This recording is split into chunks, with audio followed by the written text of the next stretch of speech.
So I know we've talked about using brush pens before, but in this video I want to show you how pressure really is your secret weapon when it comes to using these. So when you're making a downstroke, as we've discussed in other blog posts, you just apply a lot of pressure and you get this nice fat stroke. That's not super difficult really. The hard part is making a nice thin upstroke. So when you're creating a downstroke, you can pretty much hold the pen wherever you want and you'll be able to apply the correct amount of pressure. For an upstroke, I actually find it easier to put my grip down as far as I possibly can so I have as much control as possible over the tip of the nib. And you can see I'm just going to let the nib skate over the surface of the paper. And then I've got this super thin upstroke. In fact, maybe it's too thin since I skipped a couple of places there. You can always go back over it with a downstroke just like I did there.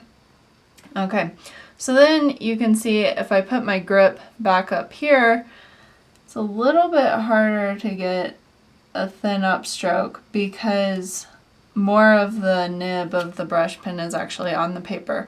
So when you're wanting to make these really thin upstrokes, put your grip down and see if that helps.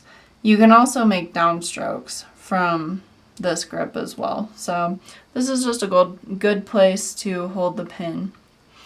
And I know you've got your printable worksheet available to you, so I'm just going to show you how to do the circles. Again, I'm keeping my grip right here.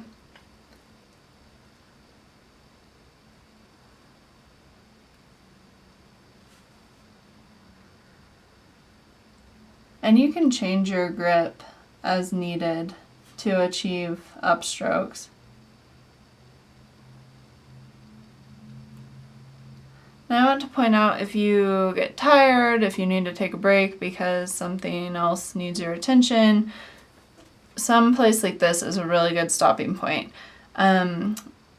Calligraphy with these brush pens is a little bit different than calligraphy with dip pens because with dip pens I feel like you can pretty much stop wherever, but with these it's pretty noticeable if you were to stop, say, right in the middle of making this stroke.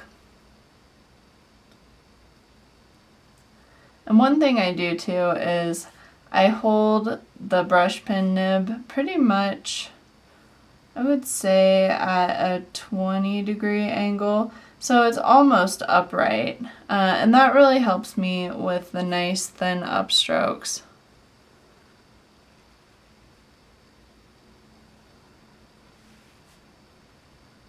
So if you just continue to practice with some spirals like these, that will really help you when you want to write a word like hello, because you're going to get a really good understanding of how to make the upstrokes and how to make the downstrokes and where to stop if you need to take a break.